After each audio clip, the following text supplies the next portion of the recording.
ये जो बीमारी है, ये जो संक्रमण है, गांव तक नहीं फैलना चाहिए। इसको रोकने की व्यवस्था सुनिश्चित की जाए, सभी राज्य करें। देखिए, इसके लिए प्रधानमंत्री ने एक अच्छी बात करी है। उन्होंने बोला है कि एक मानसिकता है। देखिए कि हर एक कोई जब कोई ऐसी महामारी आती है तो उस समय आपको अपने घर की याद आती है और घर की तरफ रुख करते हैं, स्वाभाविक है। देखिए वो बिल्कुल उन्होंने जो बात करी बिल्कुल जो एक सामान्य तरीके से, और वो बिल्कुल दुरुस्त है अपनी जगह। लेकिन अभी इस समय ये देखना है, फिर वही मुद्दा है कि दोनों बातें, कि इस जो आज ये वार्ता है मुख्यमंत्रियों के साथ राज्यों के जो प्रधानमंत्री की, तो उसमें दो बातें हैं कि अवधि को लॉकडाउन बढ़ाना है या नहीं बढ़ाना, और अगर नहीं बढ़ाना तो 17 तारीख के बाद रोड मैप क्या है, और दूसरी बात अर्थव्यवस्था को पटरी पे कैसे लेके आना है। और ये भी ना हम भूलें कि एक तरफ आप ये 67,000 का आंकड़ा पहुंच चुका है कोरोना पॉजिटिव केसेस का। दूसरी बात, अगर आप बात करें कि पीपी किट्स की बात करें, 3 लाख इस समय बन रहे हैं यहां पर एक दिन में, तो वो प्रयास अपनी तरफ चल रहे हैं। लेकिन यहां अर्थव्यवस्था को अगर पटरी पे नहीं लिया गया तो वो भी आप समझ सकते हैं कि कितना एक चिंता का विषय है, और देश कहां चला जाएगा।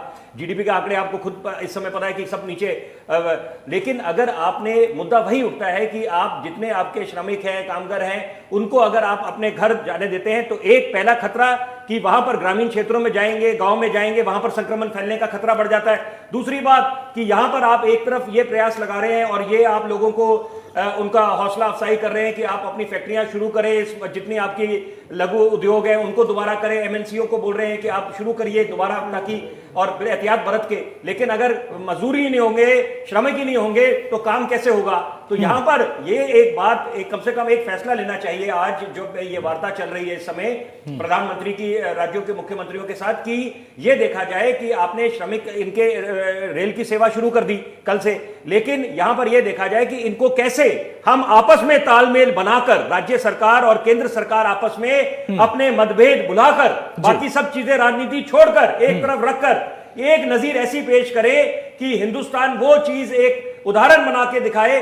कि हमने कोरोना के समय, कम से कम ऐसे महामारी के दौर के समय, हमने एक अपडेट दे दें सर। इस बैठक से एक बड़ी खबर अपडेट ये आ रही है कि 4 राज्यों के मुख्यमंत्रियों ने लॉकडाउन बढ़ाने के पक्ष में अपनी बात रखी है। उद्धव ठाकरे ने साफ साफ कहा है कि हमको लॉकडाउन के साथ चलना होगा, क्योंकि आप देखिए महाराष्ट्र में सबसे ज्यादा मामले हैं।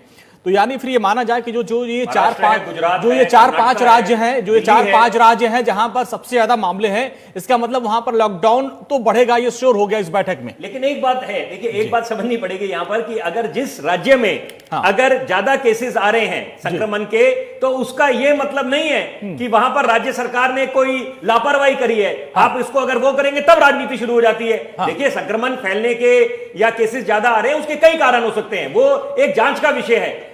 जैसे जैसे पहला मकसद ये होना चाहिए, उद्देश्य ये होना चाहिए कि हम कैसे स्थिति को काबू में लाएं और हिंदुस्तान को कैसे उभारें इस कोरोना काल से, और पहला ये उद्देश्य होना चाहिए। और यहां पर सबको एकजुट होना पड़ेगा, एक कदम से कदम मिलाना पड़ेगा। इसीलिए सबसे पहले अगर श्रमिक की बात करते हैं, क्योंकि देखिए आरोप लगाना तो सबसे आसान काम है।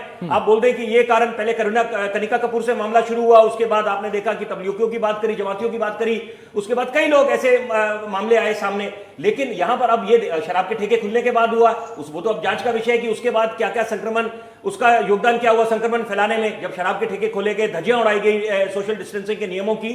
अब यहां पर यह देखना है कम से कम कि अगर आप ट्रेन सेवा दोबारा शुरू कर रहे हैं और उसमें संक्रमण का क्या खतरा बढ़ेगा, तो यहां पर कम से कम राज्य सरकारों के मुख्यमंत्री और प्रधानमंत्री आज ये उनको एक फैसला लेना चाहिए कि हम लोग कैसे संक्रमण को रोकें और अपने जो कामगार जो हैं, दिनेश जी, 4 राज्यों के मुख्यमंत्री वहीं पर रोका जाए। सुनिए, 4 राज्यों के